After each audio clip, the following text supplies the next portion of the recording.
Hey, good morning, friend. Welcome back to the Morning Minute Meditation. The Apostle Paul, in his admonition to Timothy, as Timothy is taking over the reins of the church at Ephesus, he makes this statement in chapter number 4, verse 12 of 1 Timothy. He said, "Let no man despise thy youth, but be thou an example of the believers in word, in conversation, in charity, in spirit, in faith." And then finally he says this, "Be an example of the believers in purity."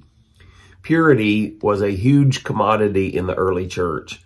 As a matter of fact, it was the early church fathers who put a major emphasis on church discipline to make sure that the church remained pure.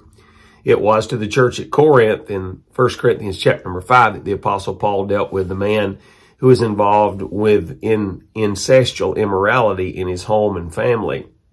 And he was dealt with in a severe way, and thank God, according to history, he got right with the Lord. But the point is, purity was a huge issue in the church. Is purity of the church an important thing in your local assembly? Is your local assembly doing what it can to make sure that the church remains pure?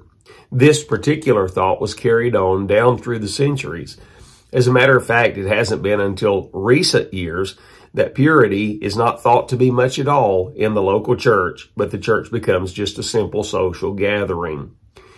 In 1868, the date is September the 5th, 1868, Jesse James turned 21 years old. 1 year exactly to the date of his 21st birthday, when he turned 22, he went to the Mount Olive Baptist Church where he had been a member and requested that his name be removed from the roll because, according to secular writers, he realized that he was fixing to go into a life of crime and he did not want that to reflect upon the church.